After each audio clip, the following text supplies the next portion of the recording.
These are the remains of a black tide monster. It does look different from the Titankin from up close. What's that underneath it? A scroll?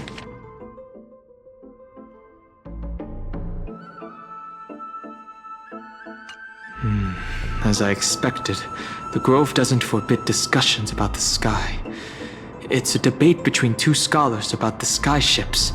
Galaya also made mention of the ships when she interrogated us. A memory I'd rather forget. I'll hold on to this for now. With any luck, this journey won't leave us empty-handed. Huh?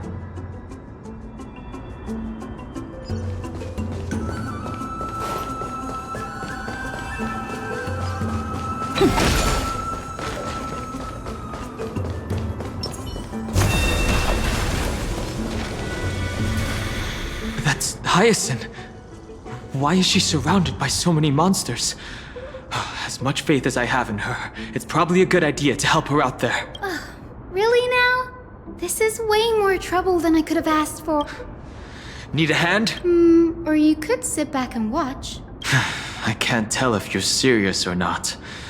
But being hard to read isn't without its perks, I suppose. I'm kidding, Danny. Lend me a hand, pretty please. All right, now let's get him!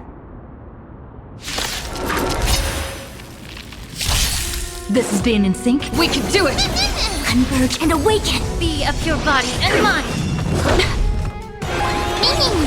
Root here.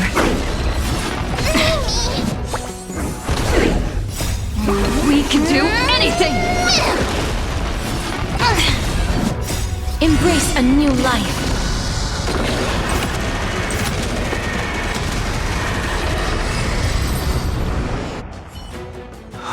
This place is practically in ruins. What happened? There shouldn't be this many monsters here. The black tide is remarkably quick to detect the light of Amphoreus. So or rather, the blessings of the Sky Priest in me, might have unknowingly called them to me. Anyway, never mind that for now. Here, you might want to have a look at this. I found it around here and thought it might be of interest to you.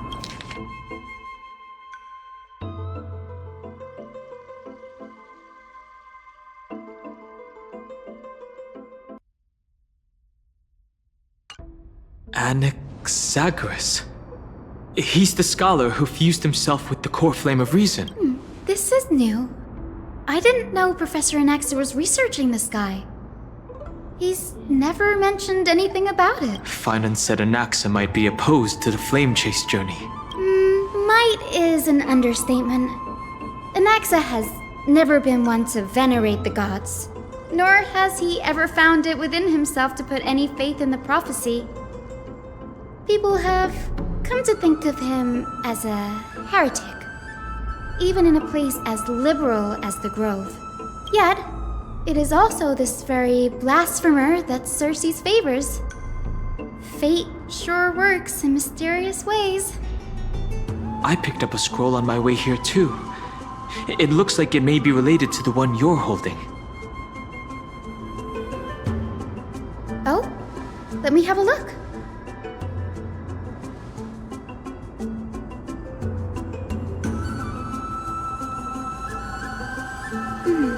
By the looks of them, these scrolls are records of two conversations that took place in the same setting, one after the other. There's still much I don't know about the Grove.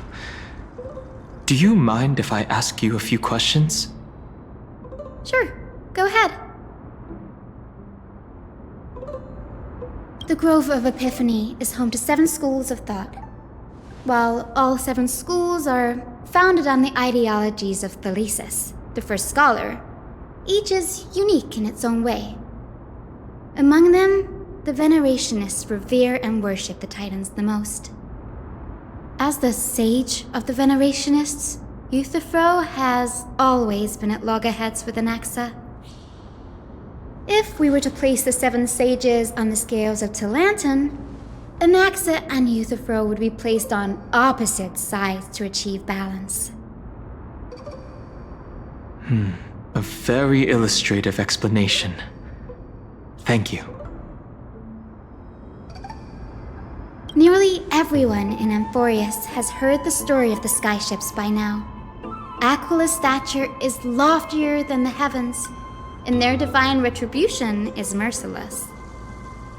That's why it's no use building giant skyfaring ships. Oh, but I do wonder if a supercharged mini Treevee cannon could slip past their watch. That was a joke. Right? Newsporus primarily study the application of alchemy in soul repair. Everyone considers Anaxa a blasphemer, but that has never stopped him from sharing his ideas, no matter how taboo. If you must say that he's hiding something, then it's likely what lies beneath his eye patch. Anaxa often says that every failure brings us one step closer to the truth. Perhaps, to him, the crash of the skyship carries a different interpretation. The firmament is not impenetrable. On the contrary, it was precisely because the skyship represented the first step toward breaking free from the shackles of the earth that it provoked the wrath of the Sky Titan and brought divine punishment upon itself. It's a shame that the majority of the Grove's research on Aquila was headed by the Venerationists, with sacrificial rituals making up a predominant part of their findings.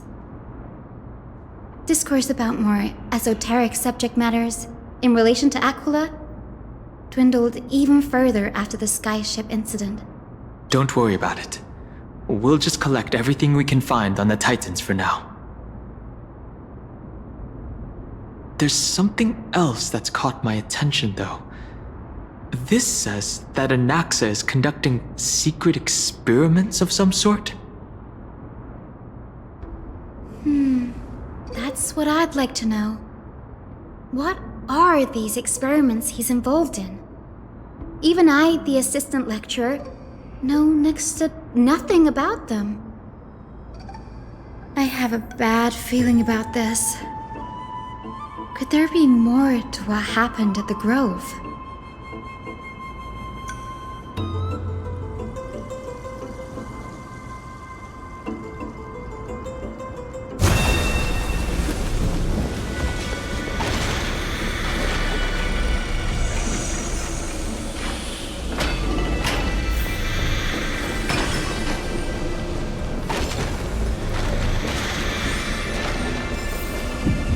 This is the Library of Philia, a place where the Grove stores its collection of tomes.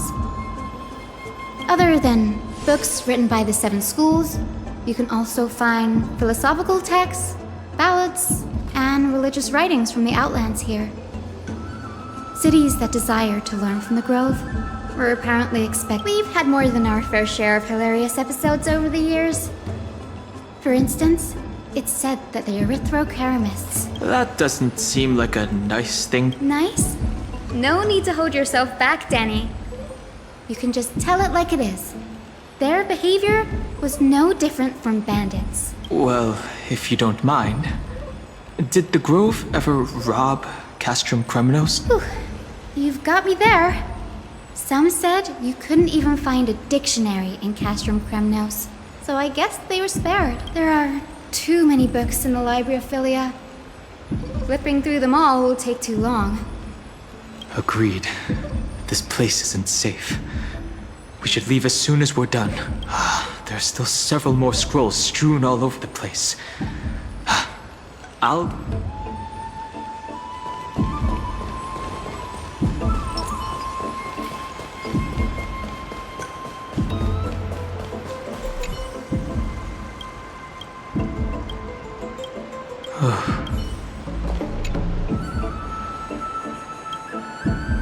This is about Anaxa. I should read this. Hyacinth, you should come have a look too. Ugh, it's so dusty in here. Whoa. Are these all complaints about him? I can already see what they must have written. Anaxa has no respect for the gods. Does Anaxa hold that much influence? Why else would they call him the Great Performer? When Anaxa established his school of thought, the first thing he apparently did was read his own work to everyone. Are the Titans truly an accurate reflection of what humans think gods should be? Worlds created by gods are indubitably perfect, but what of Amphoreus? Only foolishness and incense. An uncanny impersonation. They marched him straight to the seat of judgment before he could finish. Though what he took on in the end was more of a debate than an actual trial. The first allegation was... Am I supposed to... As told in the myths, the seas, the skies, and the earth are all... Anaxa would have probably been spared a lot of trouble if he had answered this way. Needless to say, his critics did... You claim to be studying souls, yet... That's a serious allegation. Anaxa always wears an eye patch, never removing it, even when alone.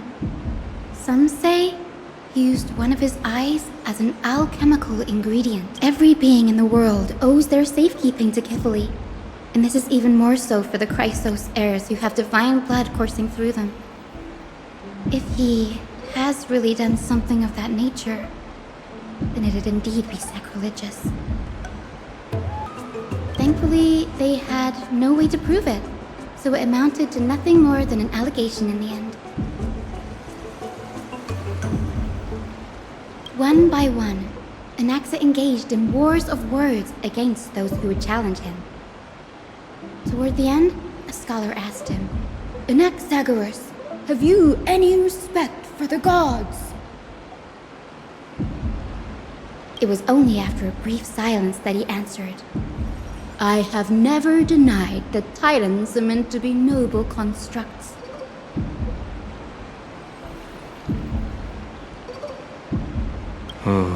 What he didn't say, that the Titans are not noble, rings louder in this case.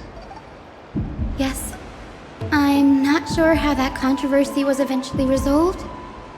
But what's for certain, at least, is that Anaxa was allowed to stay in the grove where he continued his research, despite being regarded as a heretic. By the way, this stack of complaint letters has reminded me of a place in the grove. We may find clues there that aren't on the teleslate. I'm talking about Anaxa's alchemy lab, hidden between the cornerstones. Given the Grove's meticulous approach to archiving, could there really be such an oversight right under their noses? It's a well-kept secret.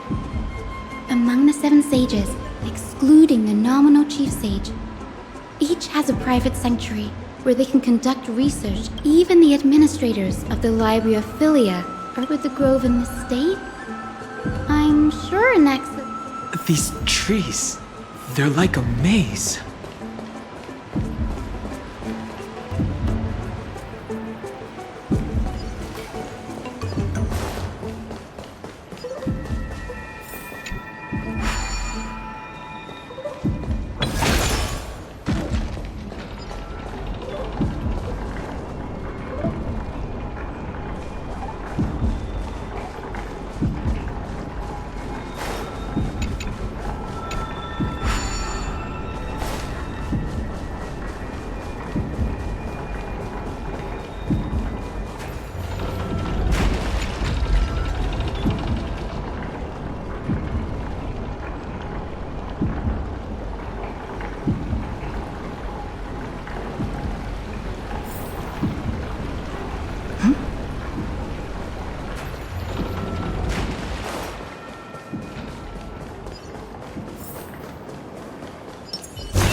This is the place.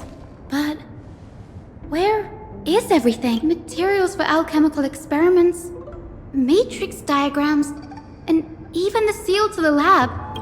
No wonder we didn't see any defense mechanisms along the way. Have you ever been here before? No, not even close. Not only are alchemy experiments high-risk activities, but Professor Anak... Huh? That bookshelf over there seems to be...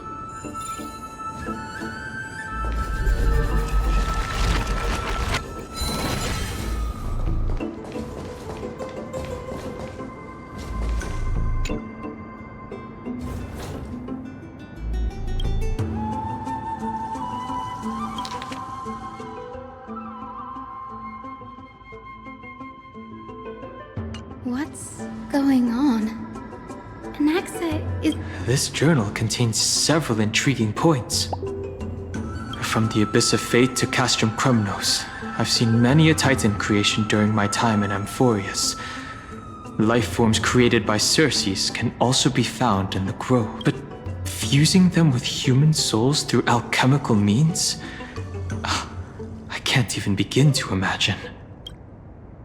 Anaxa seems to hold special interest in the divinity coursing through the Chrysos heir's veins, and has even conducted a thorough investigation into the... It wouldn't have been so strange if he had focused only on Cassie, given her own curiosity about her origins. Plus, considering that the new sporists have crafted omnipotent medicines capable of curing diseases, it also makes sense that he would conduct research. But now... it seems Anaxa's objective was never to create medicine, but to identify the origin. Through alchemy, Anaxa aims to refine the golden blood in the Chrysos heirs to a degree of purity equal to divinity. This must be what he means by close to true purity. But treating both Titan creations and the human body as materials to be used in alchemy experiments? That's rather extreme. Danny, look at this. I have a bad feeling about this.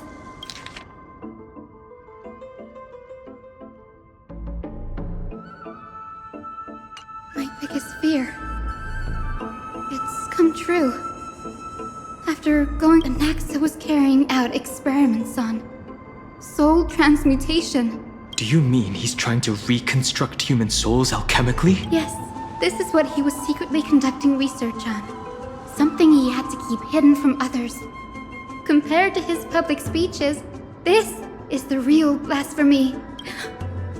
Oh, I just thought of something. What's wrong? Do you remember? When the Black Tide was approaching, the Grove had planned to send Circe's core flame to a safe place. But an accident happened along the way, and Anaxa lost his life in the process. But Circes took over his body and resurrected him, which led us to the situation we're in now. That's right. But what if Professor Anaxa's fusion with the core flame of reason wasn't an accident? What do you mean? Put yourself in his shoes. Knowing that the Black Tide was closing in and your time was running out, what would you have done? I'd put my theories to the test, no matter the cost. Exactly. When the Black Tide came, the true reason Anaxa headed to the Luminary Throne was to transmute and fuse himself with the Titan's core flame. Did he succeed? No. Judging from how he reacted after the event, the results came as a surprise. The manuscripts detailing all the alchemical formulae have been taken away. Could he have taken them for other purposes? Like, what? There's only one Titan left in the world now. No. No way. To conceive an entity of perfection, one must first understand the principles of creation. He's after Kephalli!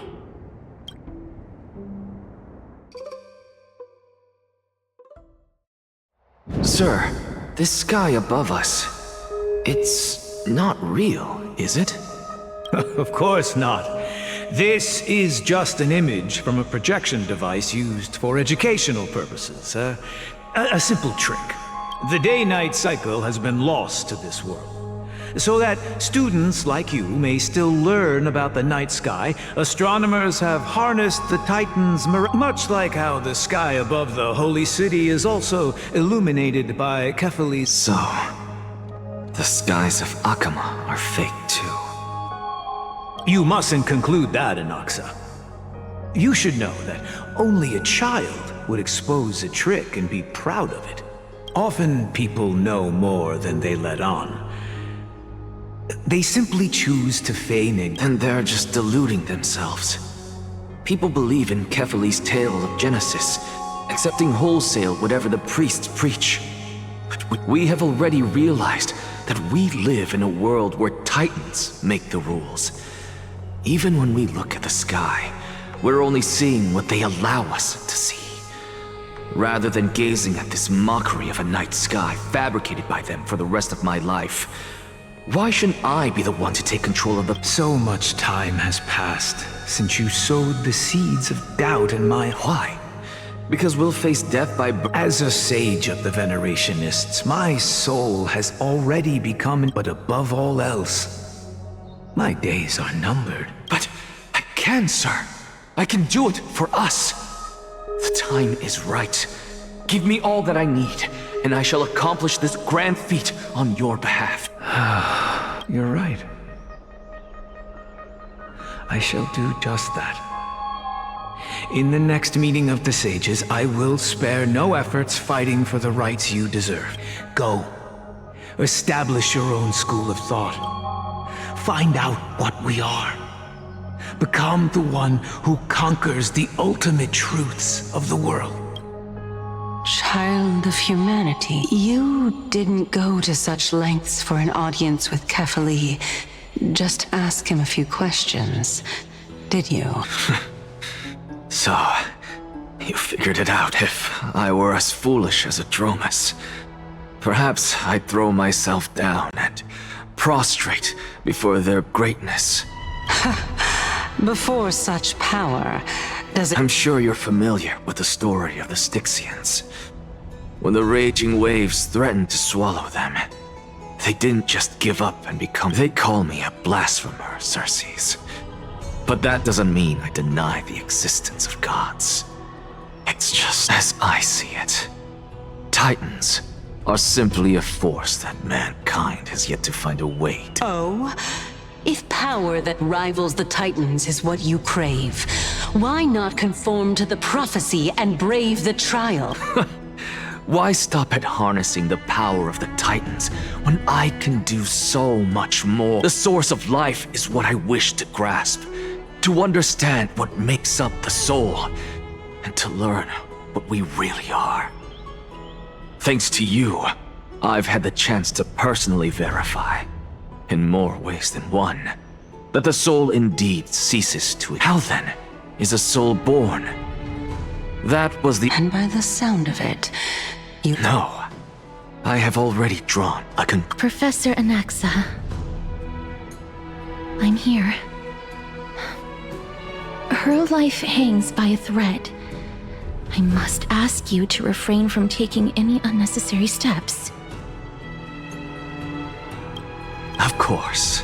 I'll bring this to a conclusive end, and give you the answer you sought. However, in accordance with the principle of equivalent exchange, I must also demand from you what I need.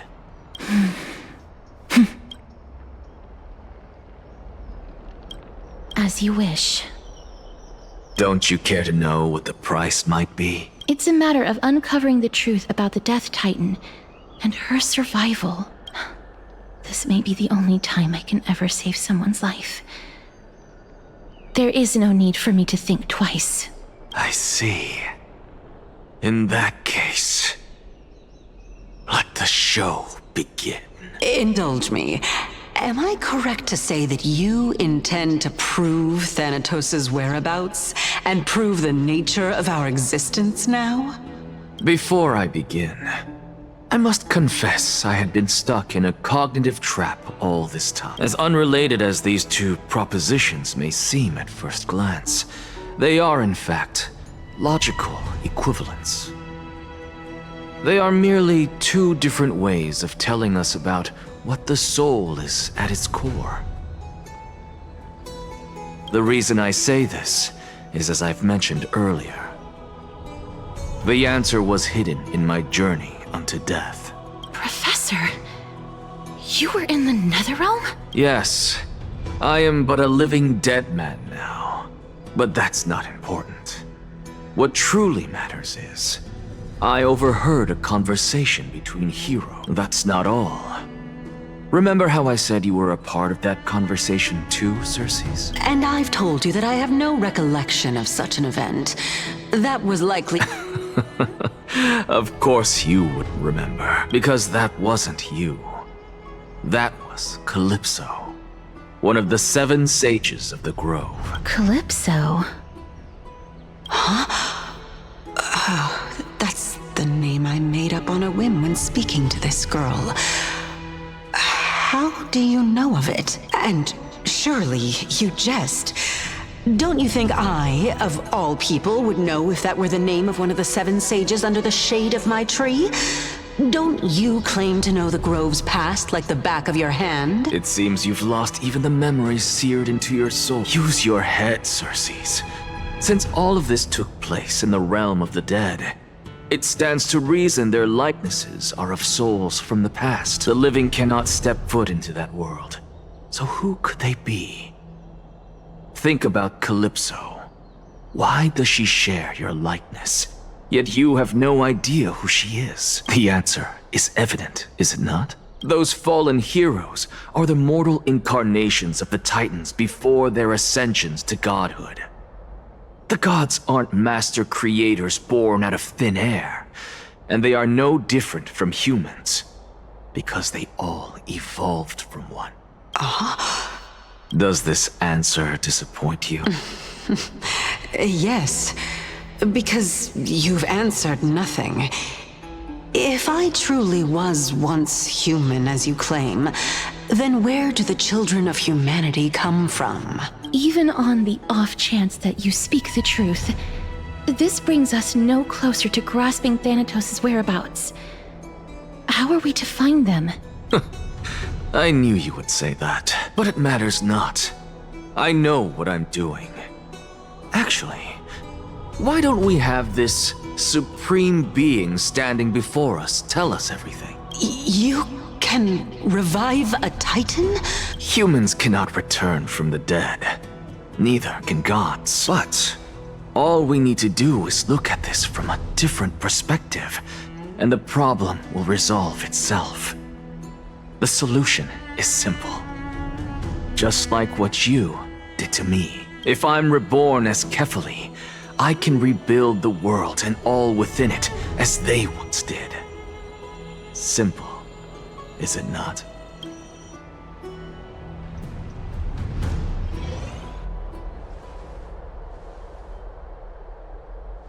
I have news from Hyacinth and Dan Heng. Anaxa might be trying to do something with Kefali's divine body. Kefali? But what could Anaxa want? Is the Council of Elders going to sit around and let such a sacrilegious act unfold? That is not possible.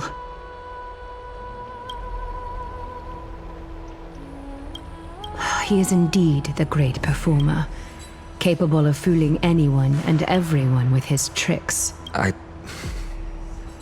I'm sorry. No need for guilt, for this is good news to us. The Council of Elders has found themselves a traitorous ally.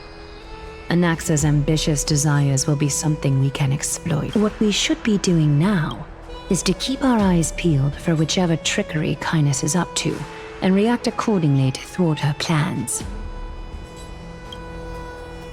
Being Akima's political center, the Demigod Council holds just as much significance as the Vortex of Genesis. Someday, after my duty is over, this site will take the place of the battlefield where you hunt gods. Become the next challenge you ought to overcome. Till then, it's best to get used to this place as soon as possible.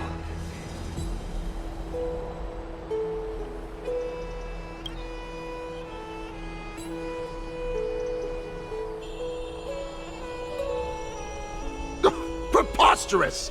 The Christos heirs only have their standing because of the Council of Elders! How dare they trample over it! Wow. These people are shooting daggers with their eyes. It's been a while. What is that supposed to mean? Is this really the sort of person that the young lord praised as a ferocious warrior? It has indeed been some time, Lord Crateros. What brings you here in such haste? Shh, keep it down. Be more vigilant. See those duplicitous dogs over there? They do the dirty work for kindness. I've already ordered my people to hold them back, but we should still lay low. Unless you're itching for a bloody fight to get a workout in. My bad. So, did something happen? Did you hear thunderclaps last night?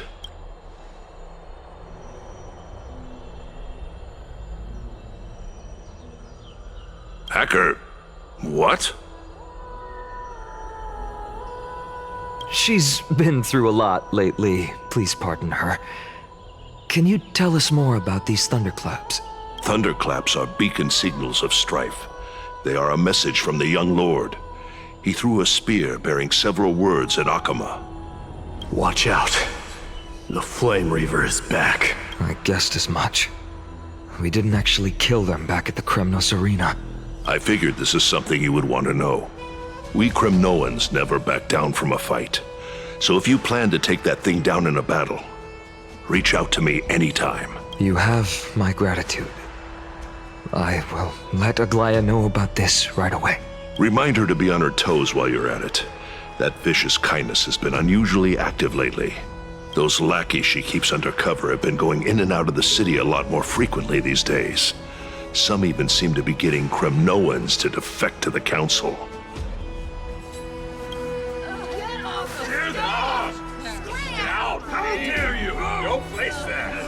That's her.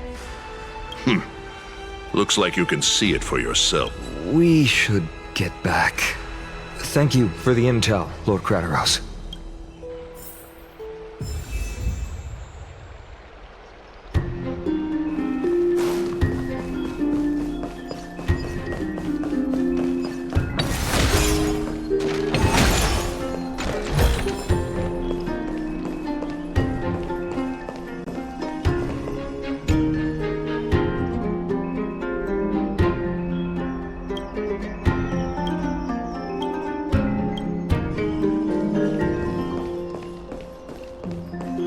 By Catholic to Lenten above, as the Theoros I have observed.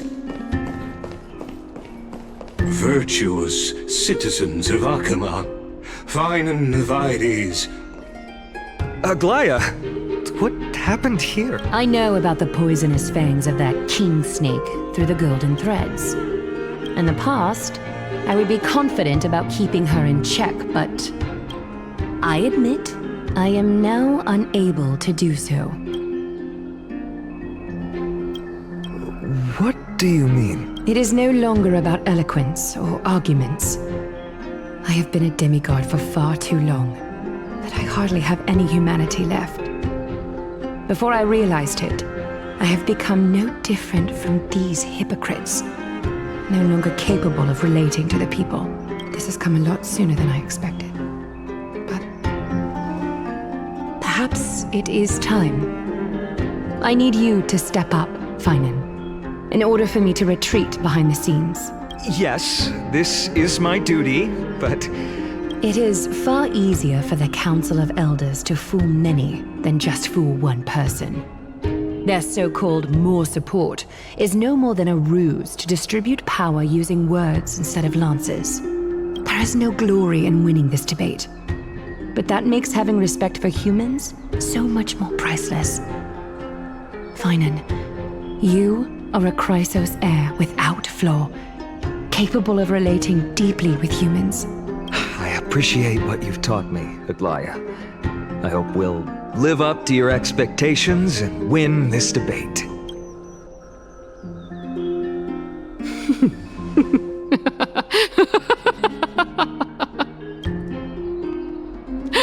Oh, you've done well, Lord Calictus. Let me take over and personally close this debate for today. Dearest counselors, let it be known that I sorely miss the blissful times portrayed in lyrical poems. Back then, Amphoreus was home to nearly 1,000 cities. each with their own local faith, while gods walked the earth and shared close bonds with humans. Yet, in the present, people from all over are forced to leave their homeland to seek refuge in the holy city, where they hope to rest under Kefali's protection. All of us have long been in the same boat, with no way out of this plight. We didn't have a choice in the past, but now, the Council of Elders brings to the table a new possibility. All I have left is one question for you. Would you rather strive toward the unheard of Era Nova, or return to the prosperous Era Chrysia of our past? Make your choice. Now, which of the two would lead mortals to an ideal future?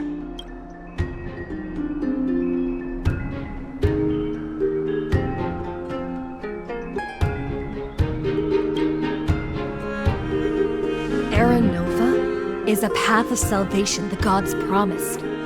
We should not have doubts in the Flame Chase journey.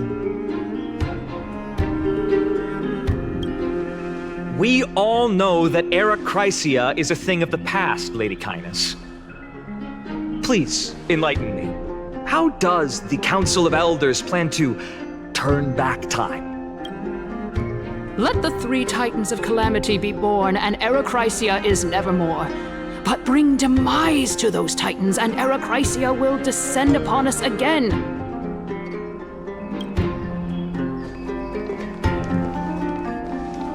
Know that the Council of Elders is never one to make empty promises. Look at who we have on our side. Anaxagoras, one of the Grove's 7 sages, and Castorus, Idonia's goddess of death. With the help of these 2 heroes, I can promise all of you that Era Chrysia will exist once more. Aren't they Chrysos heirs? They're supporting the Council of Elders instead? It's clear from the start that these heroes do not get along well in their group. All the more proof that Aglaya isn't fit to speak on behalf of every Chrysos heir. I am in favor of Era Chrysia. Era Chrysia! Era Chrysia!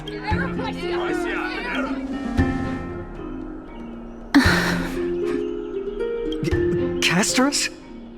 Why are you standing over there? You finally arrived, Naxa.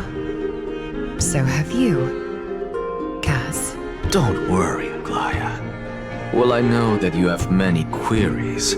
Could you continue to converse like how the citizens normally do? Tell me, dear citizens, if we successfully retrieve and return Thanatos' core flame without anyone passing the Death Titan's trial, what would happen next? The answer is simple.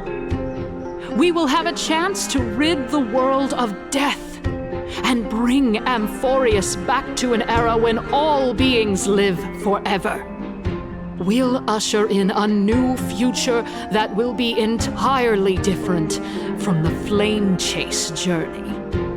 He's one of the 7 sages. That's impossible. Your proposal is much too idealistic. As long as the Black Tide still exists, how can we go back to the old days? Remember what I previously said? Kefali's core flame is guarded by the secret power of the Council of Elders. Plus, Fagusa's water curtain will be able to block out any external perceptions. Tell me, dear citizens, have any of you ever seen even a glimpse of the threat that this person is talking about anywhere within the walls of this majestic holy city?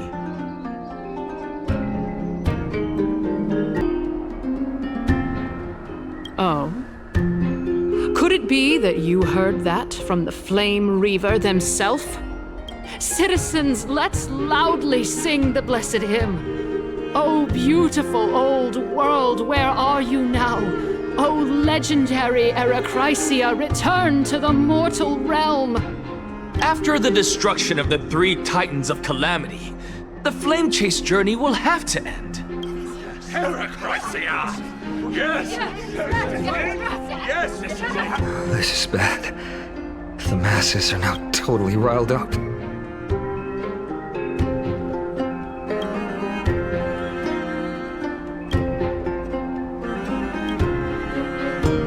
Anaxa, pray tell. Everything that you've mentioned hinges on the premise that we can find Thanatos' existence, right? Thank you, Lady Aglaya, for still caring about this city. However, dear citizens, we are truly fortunate and blessed. For Castorus, Idonia's goddess of death, will surely find Thanatos under my guidance. What? With that, I solemnly promise that the core flame Lady Castorus brings back will be personally managed by the Council of Elders. Thereafter, if we are able to garner the support of all of you at the Citizens' Assembly, we shall spare no effort in ensuring that the Heracracia will return to our world once again.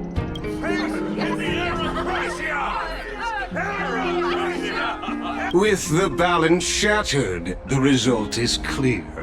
Buy carefully into Lent and above, as the Theoros I have observed. Akama has chosen her destiny. The issue up for discussion at this Citizens' Assembly shall be modified to the suspension of the Flame Chase journey. This resolution shall be put up on the Wall of Heroes, such that all citizens are aware of the city's way forward. Aglaya, dear Aglaya, what has caused your heart to soften? You also don't seem to be as quick-witted as before. Wag your tongue as much as you like. Since the Flame Chase journey has been preordained by the prophecy, our failure has never been on the cards. Well then, I guess we'll find out if that's true at the Citizens' Assembly.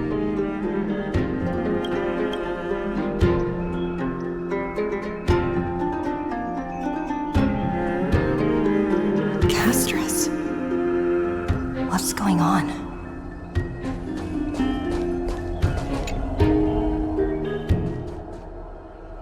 Well, it seems that when I sent you to look for Anaxa, I unintentionally facilitated your partnership with him instead. My apologies, everyone. I know that you have many questions to ask me. I will answer them to the best of my knowledge. In that case, please tell us as much as you can. In actuality, he showed me a past that was both long and heavy. The reason I say this is as I've mentioned earlier. The answer was hidden in my journey unto death. Professor, you were in the Netherrealm? Yes, I am but a living dead man now, but that's not important. What truly matters is, I overheard a conversation between heroes.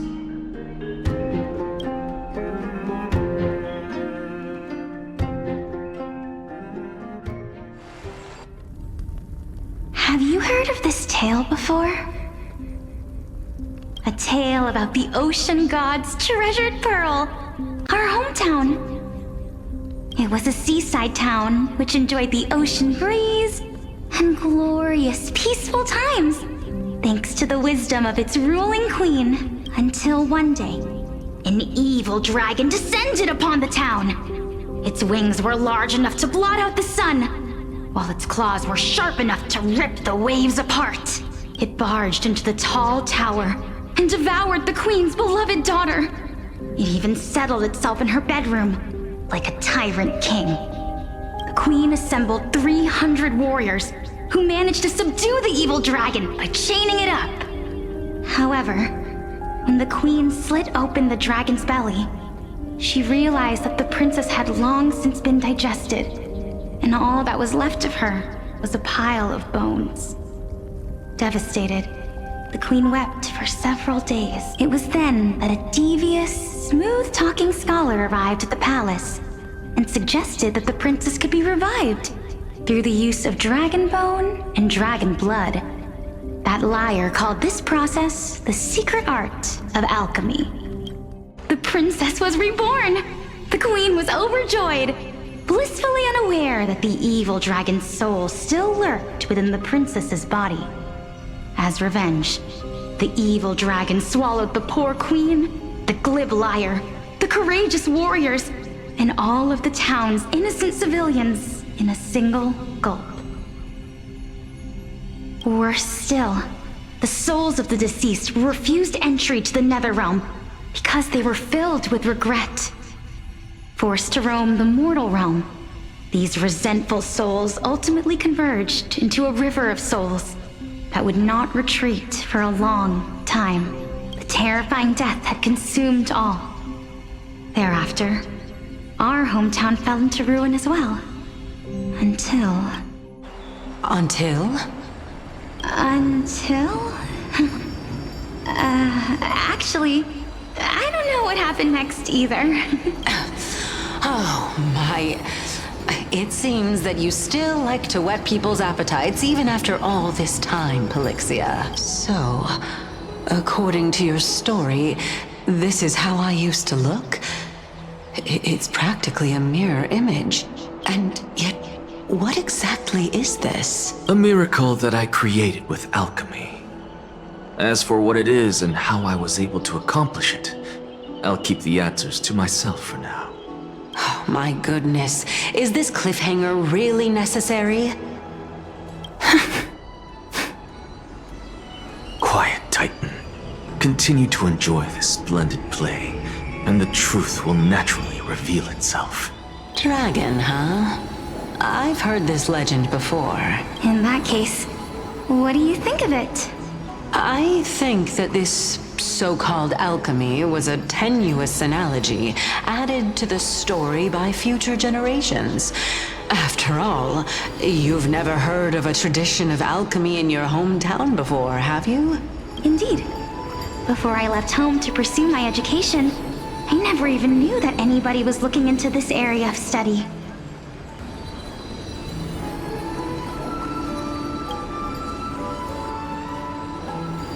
Therefore, we can just treat this tale as a fable told to young children. A fable, you say?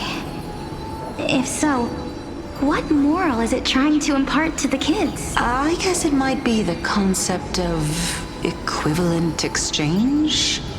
Oh? I thought the moral might be closer to something like honor the dead. Huh. What?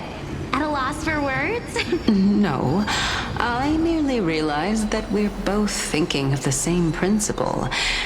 If life is priceless, then there is hardly anything else in this world that is of equal weight to it, right? Indeed. As expected of the wisest scholar in the land. You flatter me. Why don't I ask you a question as well, as a form of equivalent exchange? Of course.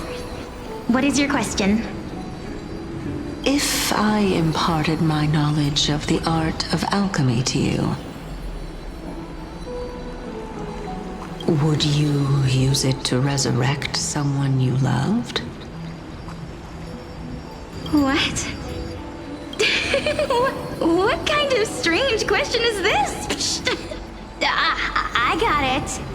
You're just trying to get me to tell you whether I like anyone, right? Let's just leave it at that.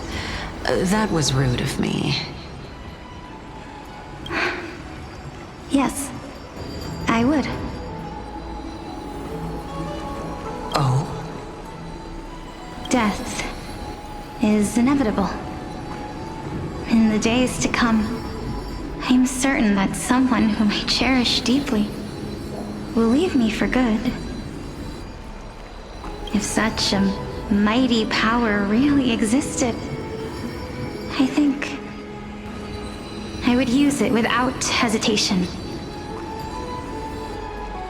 After all, you, me, and the rest will all have to face that fateful moment eventually.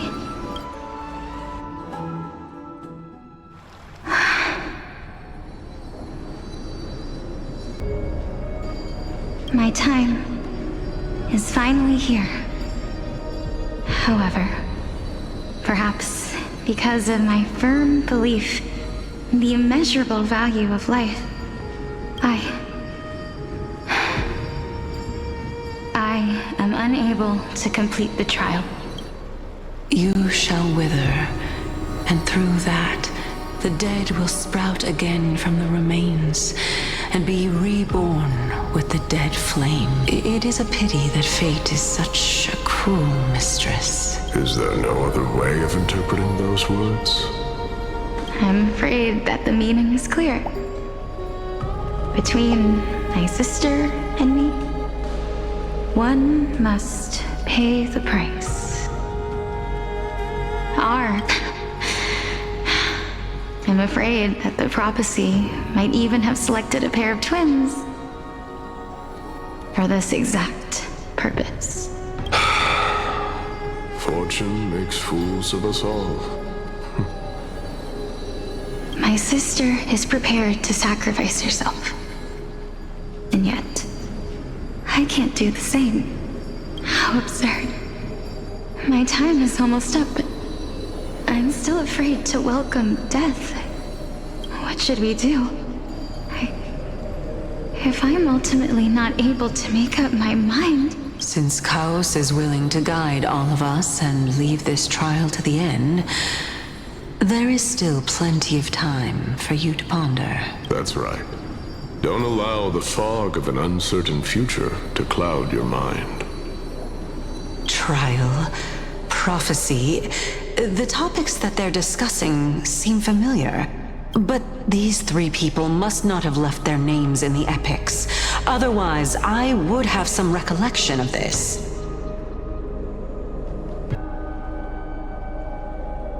Amphoreus' history before the Titans were born was complete chaos. Is that not strange by itself? I have long held 3 hypotheses about this. However, let's continue watching for now. Calypso. Polixia.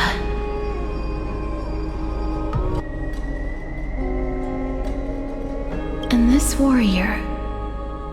I seem to have met him somewhere before. Regarding this matter, Nias, are you confident that you'll complete your trial? Of course.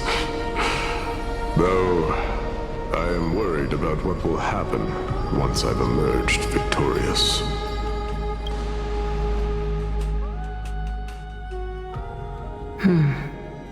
Looks like you have made up your mind. Yes, this is the safest course of action. Completely separating courage, honor, tenacity, sacrifice, and reason. You really know how to make things difficult. Please, young lady, witness my fall and demise. Lady Calypso, you shall host the soul-rending ceremony. I do not understand. Why would you dare to sacrifice yourself for a future that you won't get to witness? Because this is our destiny. The power that resides within me is so intense that I will one day be engulfed by it. Furthermore, a valorous death before glorious return has always been the path I chose to walk. A journey I began long ago. If your sister or Chaos were in my position, I believe they would make the same choice as well.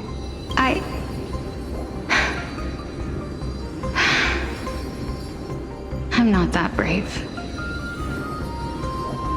I don't know how I'm supposed to face such a serious affair.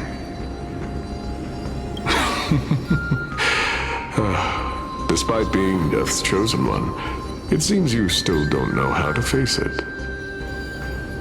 Let's chat, young lady. Perhaps I shouldn't end my journey so hastily. Since there's still time, I'm not worried about letting fate wait a little longer. Of course. This warrior is Lord Nias.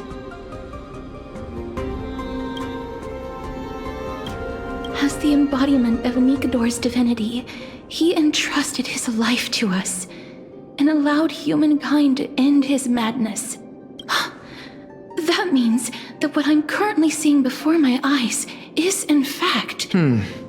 Looks like one hypothesis of mine has already been proven true. These heroes are the true forms of the Titans, before they attained their divinity.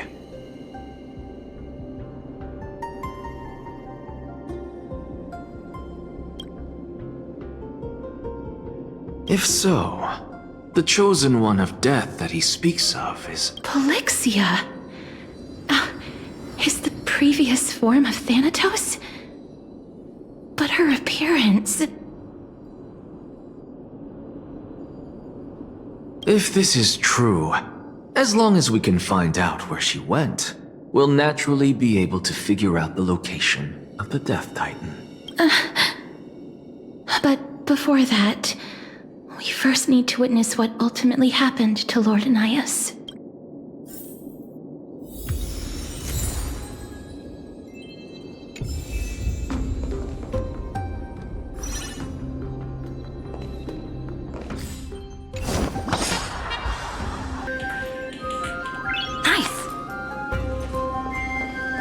Nikador's courage is a testament that they have never once retreated from a battle.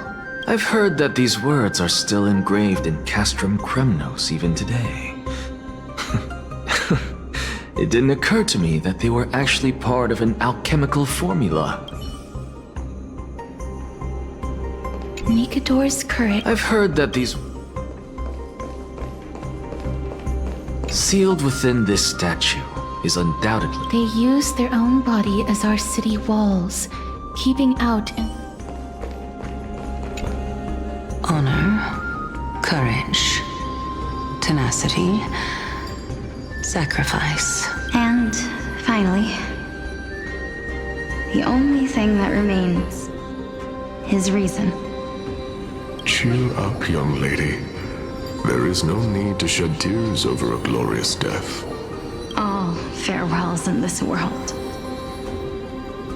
are sorrowful, Lord Nias. No, young lady. As a warrior, I have witnessed too many bitter deaths. But now, all I feel is peace. I did not know until this moment that mortals could live their lives in such a way. Although only a sliver of your soul remains, you remain so optimistic. To be honest, I don't know either. But I am certain of one thing. This is not an acceptance of death nor apathy toward it. It's not even a feeling of despair. I am just enjoying what remains of my life to the fullest. Enjoying? Indeed. Along this journey that we've taken together, not only have I changed the world, I myself have also changed in the process. And now I have reached the journey's end. When I look back and see the grand epic that I've personally written, how could I not revel in that fact?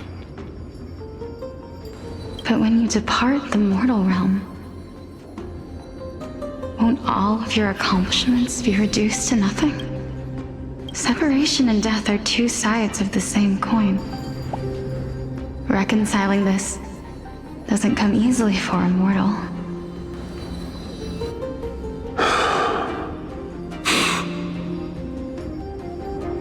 Finally, let me recount to you a story of mine, young lady. The first time I returned from the battlefield, I felt extremely hollow. The calamity had devoured everybody on the battlefield but me. When I returned to the city alone, the citizens held a banquet for me that was far from pleasant. I felt as though I was still on the battlefield, and the person who had returned was nothing but an empty shell. It was late into the night by the time the banquet ended. My head still reeling, I returned alone to the barracks. On the way back, I encountered someone. It was a crazed scholar looking at the night sky and muttering to himself by the side of the road. Although I tripped over him and fell, I wasn't angry in the slightest. And maybe because I saw myself in him, I inexplicably asked him a question. Do you think that it'd be better if we just died on the roadside like a couple of stray dogs? To my surprise, he shrugged his shoulders and sighed. To someone who is currently experiencing death, dying and living afford the same amount of bliss. Now please, go away and don't block my starlight. Are you trying to say that there is no difference between living and dying? For they are both journeys that lead toward death? That's exactly what life is, and death is, but a scale to measure how valuable the journey was. Journeys and epics are only glorious and magnificent because all things eventually fade to dust. Therefore, young lady, don't detest your fate. Instead, willingly and respectfully embrace it. The embodiment of strife telling me about the majesty of the world. Indeed. I believe that when the fated moment eventually arrives, you will be able to understand my words. It is time for me to knock on death's door. I will set up a long table at the end of the road and humbly await your arrival.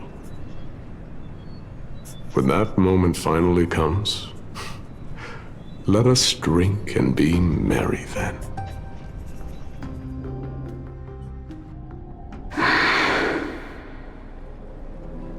I knew this day would eventually come.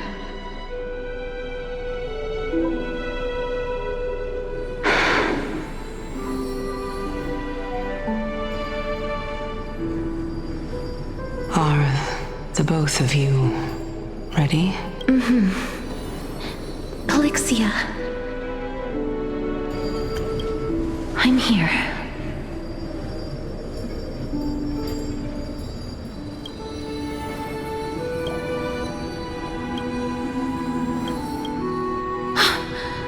What? This... This is quite interesting indeed. Is this... Elixia's sister? Is it... me? Now, it's time for us to fulfill our promises. Are you afraid? What are you afraid of? That I won't be able to do it.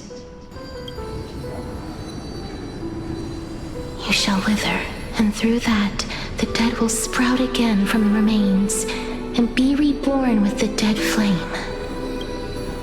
As foretold in the prophecy, and according to our vows, once it all ends, we must face our fated moment head-on.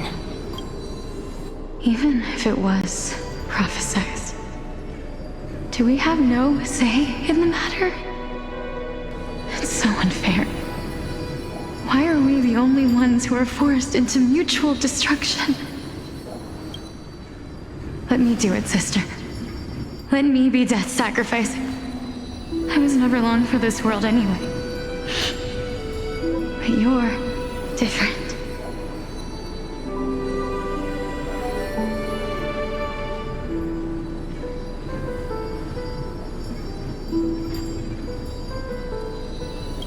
I was the one who wasted your life after all.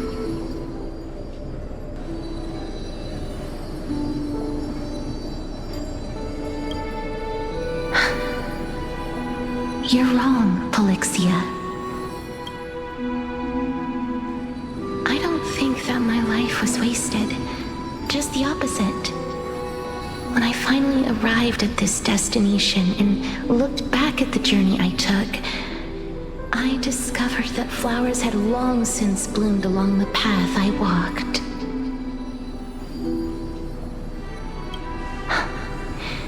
It was you who sowed the seeds for this sea of flowers, one that is more beautiful than the promised land at the end of the world. Besides, I have lived a fulfilling life. Even though I was fated for sacrifice, none of the things that I've experienced will dissipate. Instead, they'll forever live on as memories inside your head. Will they not?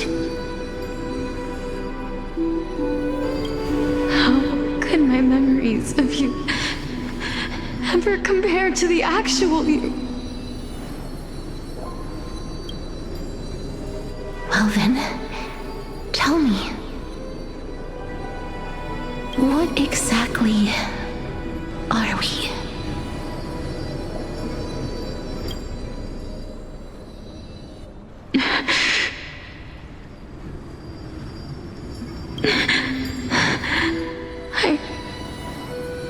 I don't know. I don't know either. But regardless of what the answer is, regardless of how we're shaped by others, or even by this world, ever since we were born, the fact that we existed was predestined, and nothing could erase it. This is why I will always, always be by your side. We're twins, after all.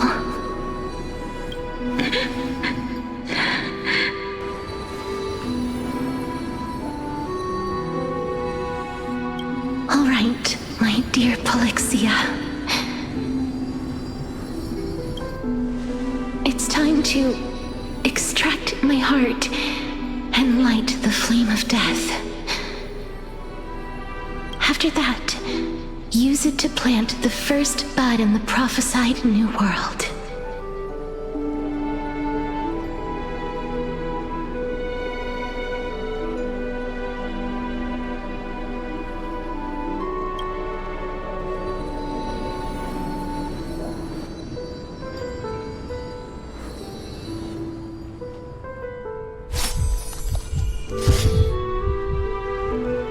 If I imparted my knowledge of the art of alchemy to you, would you use it to resurrect someone you loved? Death is inevitable. In the days to come, I am certain that someone whom I cherish deeply will leave me for good.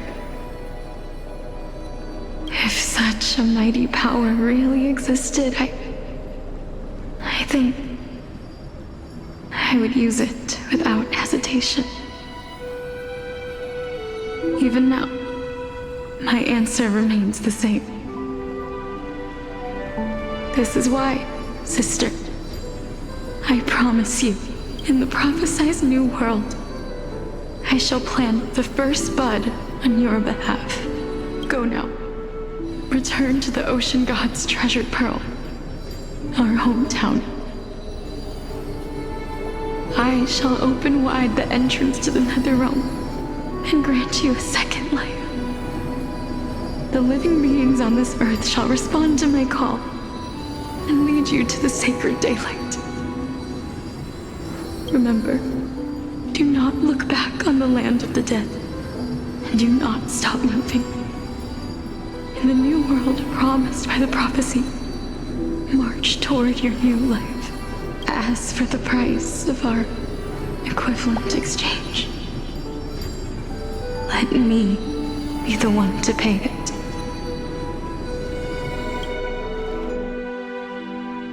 Everybody, we've come to the end. Unfortunately, I am not compatible with the Supreme Being, so I was unable to completely fuse their soul into my own body. However, being able to glean all this from them is exciting enough.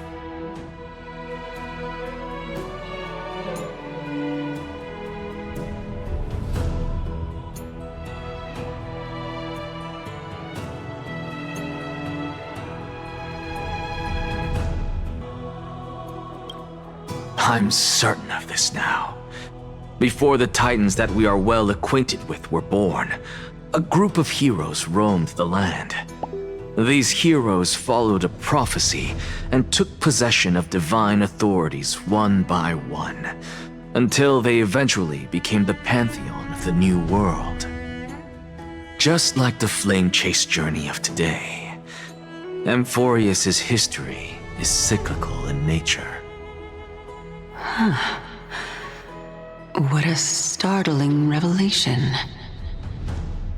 This means that the demigods, who bear the core flames, will also become the new Titans at the world's end, thereby shaping a new world?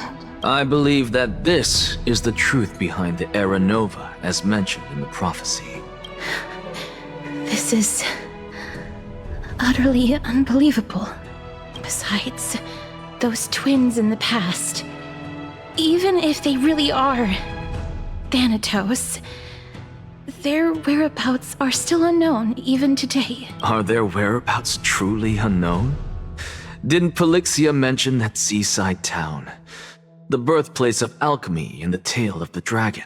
In our world, there exists a city which perfectly matches that description. Styxia. But the people there worship Vagusa and bear no relation to Thanatos. I have also never been to that place, as in the time of Idonia, it had long turned into underwater ruins.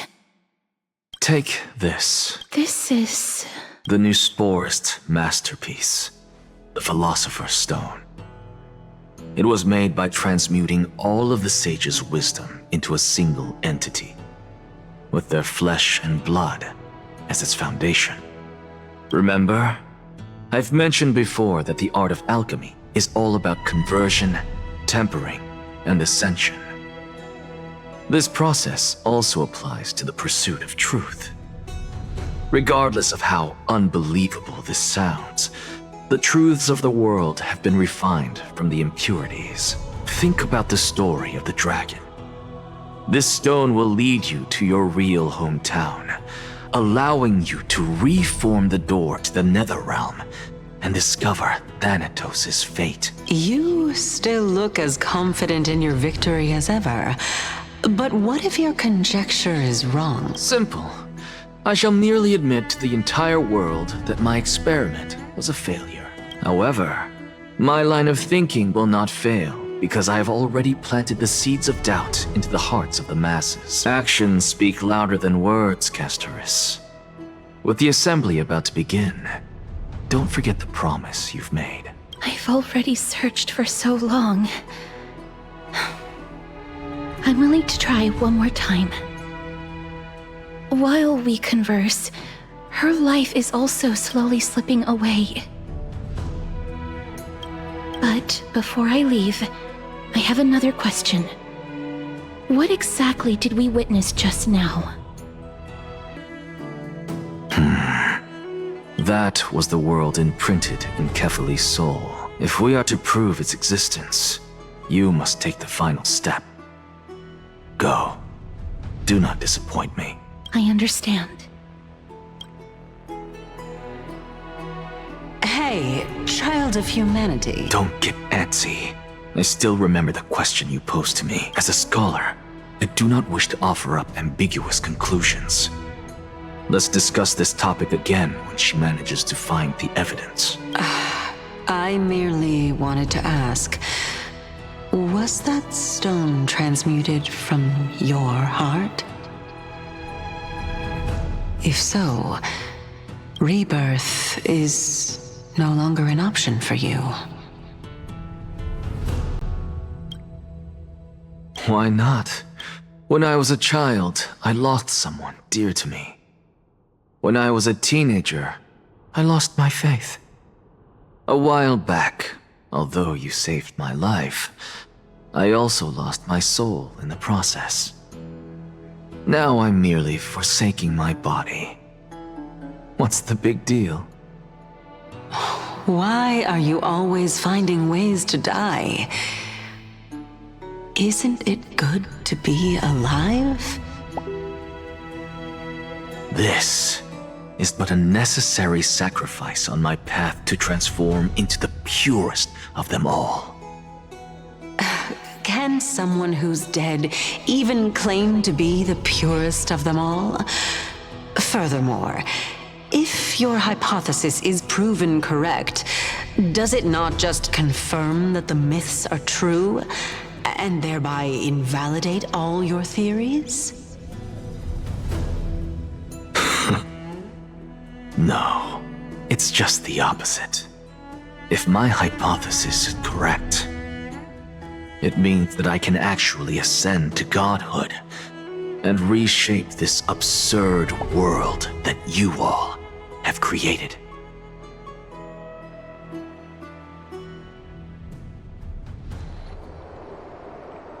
That's a lot to take in at once.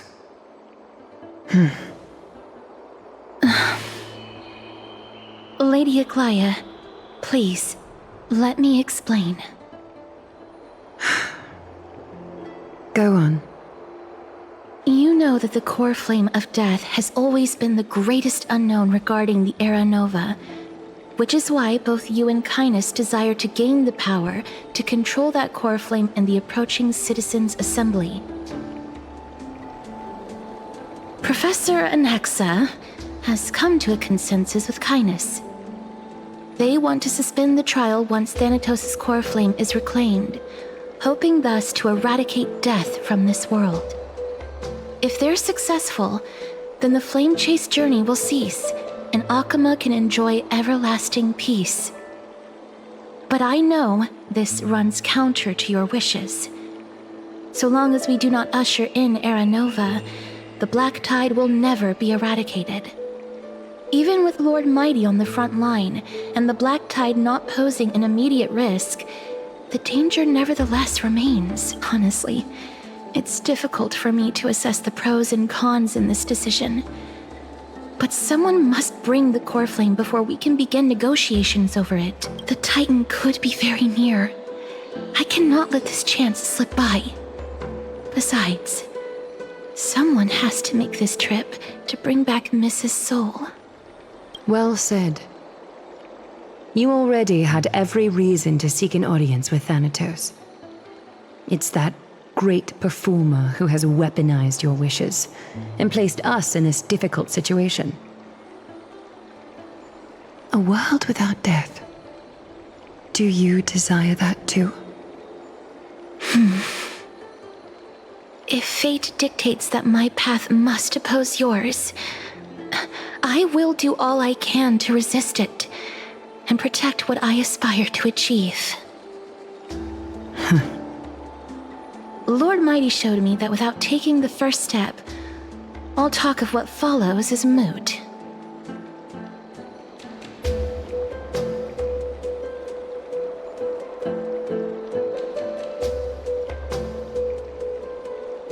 I am not going to punish her for that.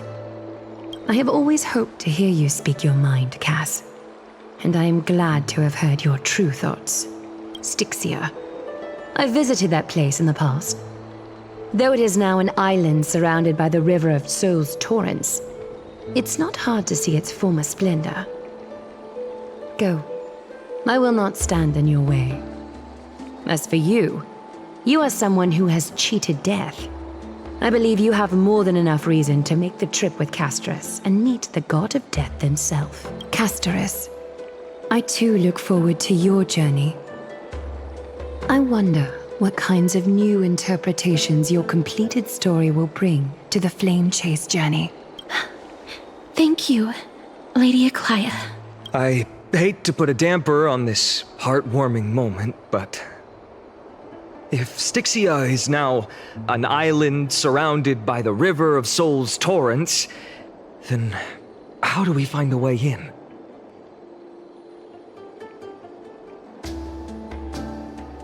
The answer is quite simple.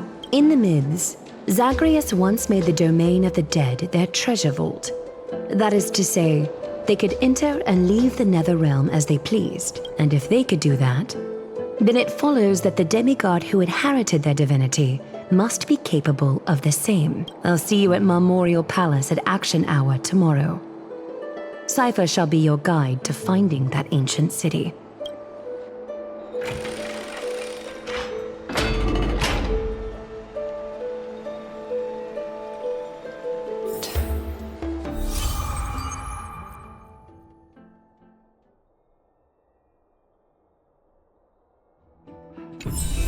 Downhung isn't back yet, huh?